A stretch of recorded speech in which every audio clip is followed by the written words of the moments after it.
Okay, so I'm finally finished the setup. Now we're ready to go. Today we are going to talk about CDN logs. I just name it like this because there are a lot of lies in the industry and it's always regarding video. But yeah, mainly it will be about logs, but we will make it a bit fun. For those who don't know me, I've been for a while in the broadcasting and especially in the video streaming industry. I teach at the Pompeu Fabra University. I'm one of the organizers of the Barcelona Videotech meetup.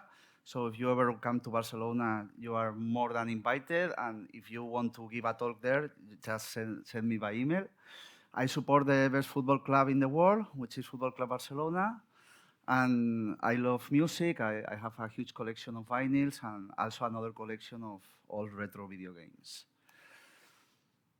As I said, I collaborate a lot with the community, and this is something I encourage all of you to do, to give talks in meetups and in local communities, because it's something that it's really rewarding and it's really good for us that we all share the knowledge and build good things. So we'll start with, just for those who don't know, what's a CDN? Somebody in the audience? Oh, very shy people. Okay, it's the content delivery networks. It's basically a network you build where you have a main server. This is very used in video on demand mostly, but can it be also in peer-to-peer connections? But normally it's more with video on demand, some live sport which are not live, or that kind of. You have some servers that cache the content or the video chunks, and then they send it to the other servers. So with this network, you save costs and you get better efficiency. So let's start with some common issues or industry known secrets. The difference between the low viewers and a big concurrency. So the CDN is designed to serve a huge audience and to serve the video massively. So it's quite common that you have more errors when you have low viewers, maybe during the night or something that some content that nobody is watching it. I mean, if you have low viewers, it makes sense that you have some small errors. I mean, that's inside the CDN theory.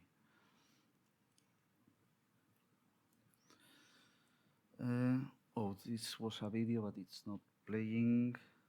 Well, but basically I was saying that as the designer, as the network is designed with servers with time to live, with the caching information, if you have more concurrent viewers or more users you have, there are more cache servers and information flows better. So makes sense when they are like during the night, like 2 a.m., like these hours that nobody is awake and watching TV or watching your content, makes sense to have more errors.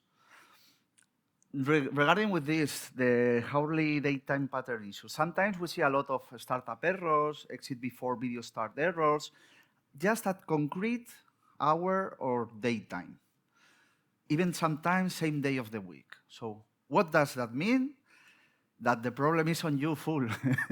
When this happens, is that you are not scaling correctly. So if you face that, don't look for other place because the problem is on you. You need to revisit your architecture, think how you design everything, because if there's this kind of pattern, this pattern is when you have the most audience, and that means that you cannot serve them correctly. Sometimes bad design or poor infrastructure, but as I said, this is quite common, especially in small companies or people that aren't so much used to deliver huge video at scale. Unless one exception, the 4 a.m., the darkest hour. So what happens at 4 a.m.? Well, it's a convention. I mean, it's not a strict rule, but there's a convention in data centers, NOC, POPs, anywhere where there are physical servers, and especially if we talk about cloud, because the cloud is somebody else's computer. At 4 a.m., it's a classical window for maintenance. What means maintenance? connecting, disconnecting, rebooting, switching things, changing networks. So at 4 a.m. or near that hour, you can see some weird things in your logs. This was a real life example that just at 4 a.m. there was a peak and one certain part of the content was delivered not correctly. Plus, don't forget that 4 a.m. it's also, you can have the low viewer thing. So it can be a deadly combination sometimes. So you just need to be aware.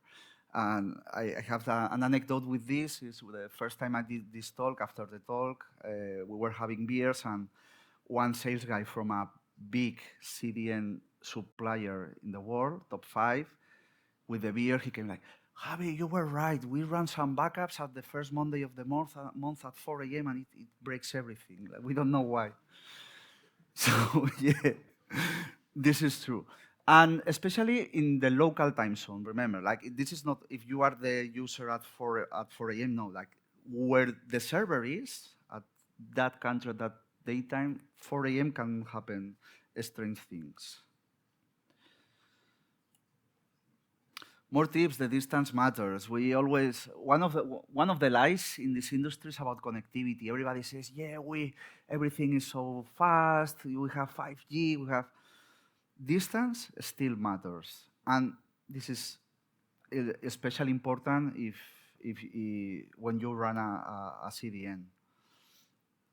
Because you are delivering content and sometimes the countries are different, the server, they are in different countries, origin is another one, so all that things, they introduce you some delays in the signal that can end up buffering errors.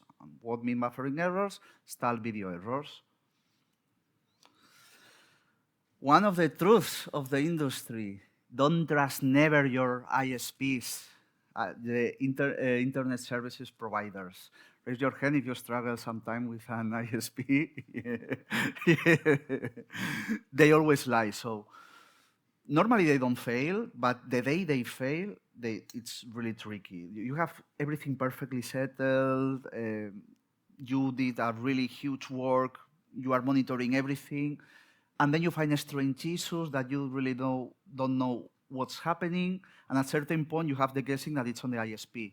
And you reach them, and they follow normally a kind of helping protocols, like if you are switching your router at home, and they say like, okay, have you tried to reboot?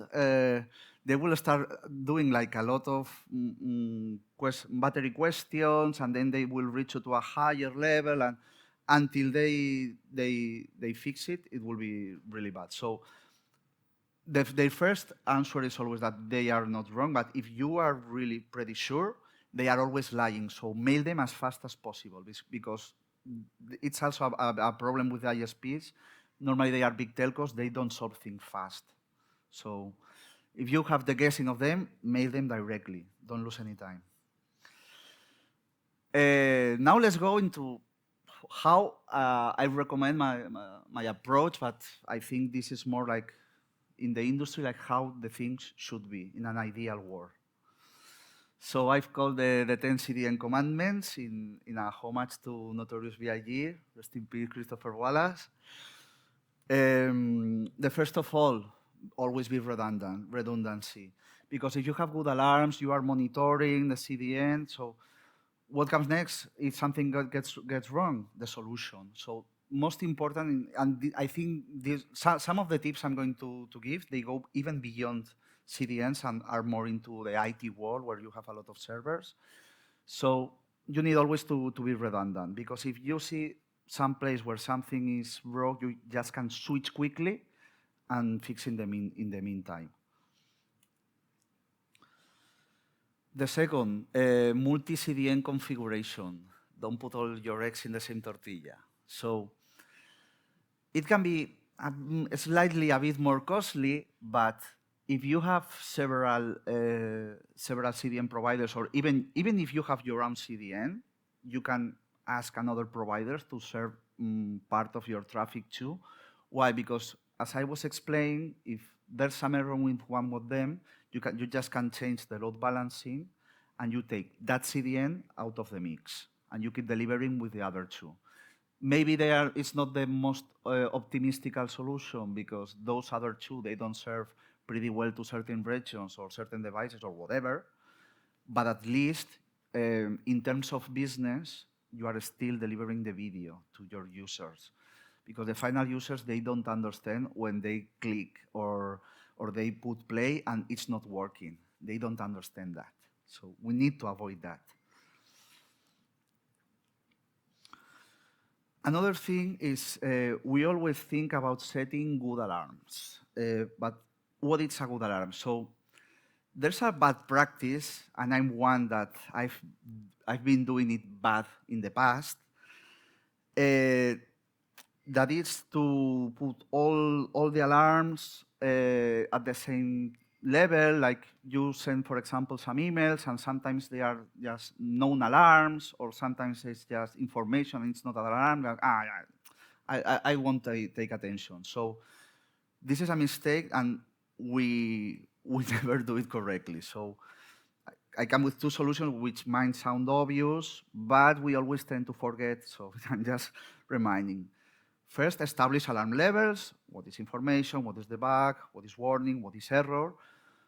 And the second is the error, you need to notify it in a different channel. It can be whatever you want, email, Slack, phone messages, like, it doesn't matter that. The important thing is that the error should be notified completely different to the rest of notifications. So that's when they will get all your good attention to it. But as I said, we all have these bad practices in the industry, and I know sometimes it's even difficult to change because there's always some old thing running that nobody can stop and is sending you information emails, or every time you reboot, yeah, I know this error. But the good practice and the recommendation is to configure your alarms properly. It will help you a lot.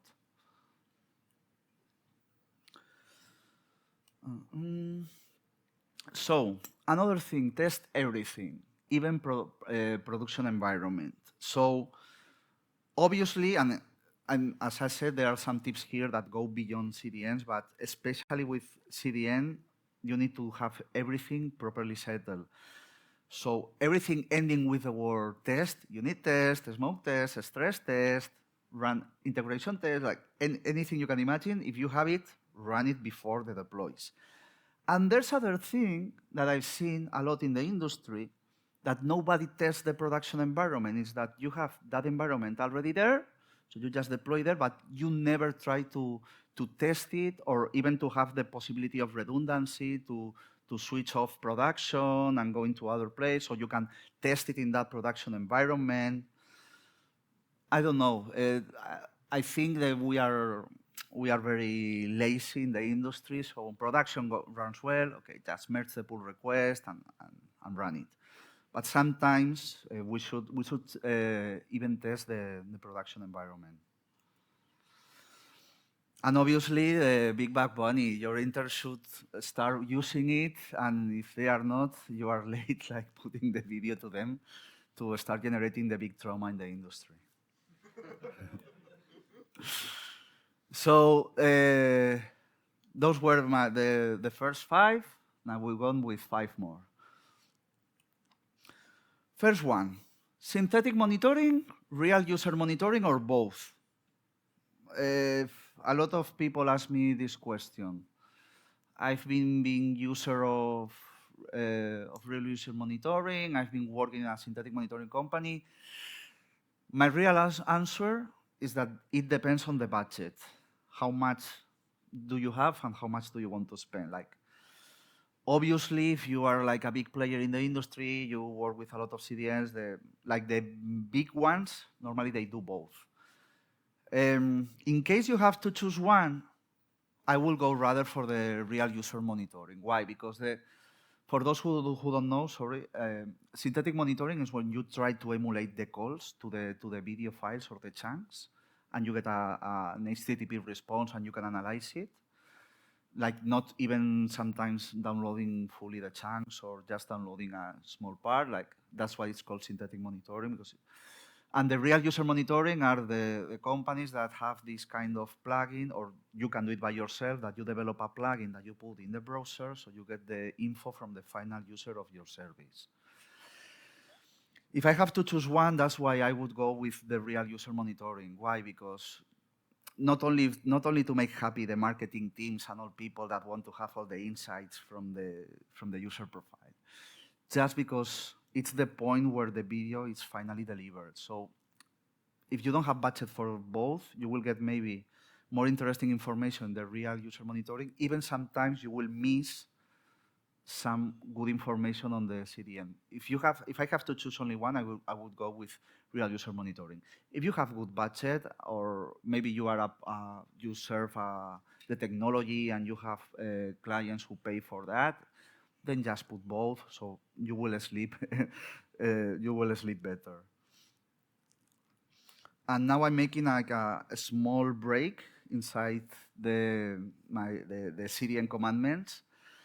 So this is one of the insights of what I've seen inside the industry when I was working, especially in a big video on demand company. Most of the errors come in the CDN because there's always packages missing at certain point somewhere. You don't know why. Theoretically, it's 1 and 0s. You don't know where it's losing the information, but this happens. So I would say, in my opinion, that 95% of the errors are generated in the CDN. I mean, with this, I mean, like, where's the origin of the error? Because these kind of errors, maybe you will find them in the final user having a 400, a startup error, but that comes because at certain point of the signal, the packages were wrong. Then I would say there are a bit more of errors, normally on the encoding or packaging stage, especially because these ones sometimes are false positives, that you have glitches, that you break some video headers, but when you try to monitor, you don't see any error, you deliver, and finally the player gets broke. But in this case, you deliver perfectly the signal. It's just that something happened at some stage that you weren't able to detect, unless you do this kind of video quality assessment or this kind of stuff. And then in rare occasions, we have the ISP problems, your own problems because you have deployed badly a new player or whatever. But I would say more or less the percentages of the origin of errors in this industry normally are like this. And a second small thing I want to mention, which is really interesting, is the CMCD, the Common Media Client Data. It's a new protocol. It's a standard. It's open source. It was developed by Akamai in collaboration in the CTA Wave. It's kind of secret of the industry. I don't know why, but all the big players, big broadcasters worldwide, they are starting to implement it. So basically, it's that at each time the chunks pass through the servers, they are adding like more text into the same URL, but with this you get information. And this is interesting, and the reason I bring it here because probably future versions will let you to start adding some cool information that you can get on the player, and you can have your own real user monitoring really cheap and really efficient, and even get insights from some parts of the CDN which normally people didn't used to know. Let's get back. As I said, when there are mistakes, if you have the multi-CDN configuration, really easy. You just take out of the mix, you keep delivering the video. As I said, sometimes we are engineers, we don't know the business part, but business part is important because that's where we get our salary. So we need to have our final users happy. And when you are starting to stop, I said, okay, where was the problem? Not only with monitoring tools, but the best information you can get, it's in the headers. This is simple HTTP, it's something really basic, and information was always there. It's just sometimes that we don't know how to interpret or how to understand, but information was always there. So if you look at them consciously when you are having some kind of errors, you can get some really interesting insights. And now that you have detected what's the error, really easy. While you are still delivering your video to your users, you fix while nobody notices, and you just do the deploy, then you start to add again the problematic CDN. Now it's a working CDN, you put into the mix, and now you save the world, so enjoy your beer. So to end the presentation, sorry because I'm a bit late, I'm going to try to be quick. I have 2 real-life use cases where these were big companies, they also have big budgets, so they had good practices and they did more or less the same the same 10 commandments, more or less. This case, I don't have the rights to mention. Watch a sport event is just something people do with helmets in the US, and they put a lot of commercial breaks, and they have a 4.1 concurrent million viewers online on streaming. So what happened? Just 3 hours before the game starts, the big broadcaster, which was going to have the 4.1 million concurrent viewers, found some errors serving the US West Coast. That means New York, Miami, like not small cities precisely. So they started to check the errors, like what was happening. They had everything redundant, and really cool, interesting switching way of that. It's a pity I don't have the rights to tell that, but they had something really cool. So for them, it was really easy. Just switch it, and nobody knew. I think in this case, that it was a record this year when this happened of concurrent viewers even. So nobody knew anything about this, just the ones that we were behind. And the second one, it's a live video platform, Peacock, really big one in the United States too. I bring this because they were really serious with everything and testing everything, and even production environment. And this is when they found, because they had everything perfectly settled after all the testings, except production environment. And the thing was a small problem about connectivity between CDN providers. So they fixed everything, and when they did the launch, you see all green. Like everything was perfectly, it was a new platform, and it worked pretty well. So if you have good data, you can go deeper, as I said, and if you test everything, you can live better. As I said, what were in common in these two use cases? They had the synthetic monitoring and real user monitoring. They had redundancy plus multi-CDN well-configured alarms, test everything, take first problematic CDN out of the mix, keep delivering video, and fix while meanwhile nobody notices. Conclusion of this industry, everybody lies. Like, don't trust anybody, just yourself, your logs, and that will be the real truth. Or even sometimes your own developers, like, yeah, I did the pull request, yeah,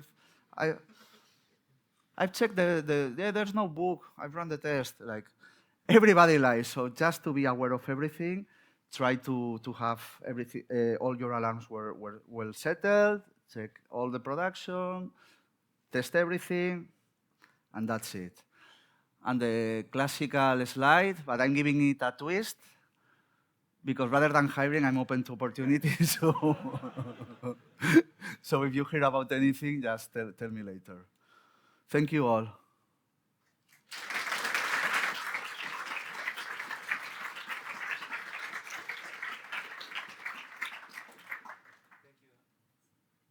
Wait, yeah, oh, okay. Thank you, Javi, for your presentation. Any questions, maybe? Yeah. So I have a question regarding the challenges with the CDN. So basing on your experience, is it more challenging to have a lot of small content or one super big event? What is easier, in your opinion, to scale, for example, or prepare for? So let's make an example. We have a application that has a lot of videos, and well, you cannot really say which one will be often viewed. And we have some other products. So we have some big live streaming company, and they have, well, basically just one match today, and I don't know, 10 million people will watch it. So what would you say? What is easier to prepare for?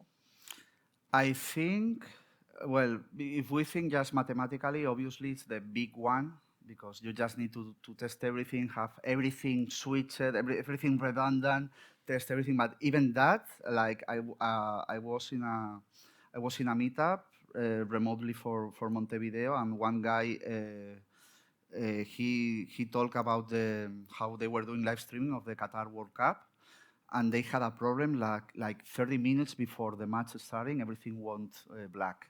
They had an internal problem, and so if you think of that, it's obviously if you have everything really well configured, you can scale. As one friend used to say, you can scale as large as Amazon Web Services is. Like someday that will be finished too. If you have a small content, I mean, theoretically, that shouldn't be so problematic. Just because, I mean, when you have the CDN, you are always catching. So, I think the challenge here is about how much are we scaling or not. But as I said, if you have like one live sport that, I mean, obviously you have to put a lot of effort in both. But I guess the difficult part here is the infrastructure and the design of the architecture. If you have that good, you can do whatever you want. And as I said, as long as AWS can scale, you can do whatever you want. But obviously, if you are just spending on one thing, it can be easier because you have all eyes put on that. But even that, for as I said, for fellow colleagues in the industry, shit happens. So. Thank you. Thank you. Any other questions? Yeah, there's one.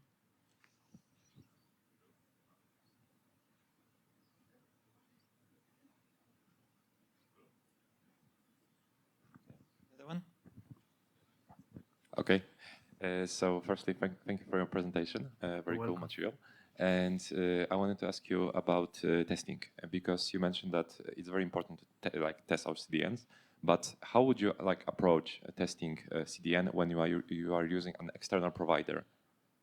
You can run this kind of fake calls. Like you can create your own stress testing, like putting some instances, making all the instances to call simultaneously to the same stream, check if they are broken or not. Like you can do this kind of own stress testing for the CDN. And obviously, what you cannot, unless it's your own CDN, it's like the tires, like the origin, the middle tire, like because sometimes you don't even know. So the best approach might be to do this kind of final user testing with fake users, like just getting something that scales a lot, and you do this kind of fake calls to the stream, and well, that's how I've seen that people try to do it.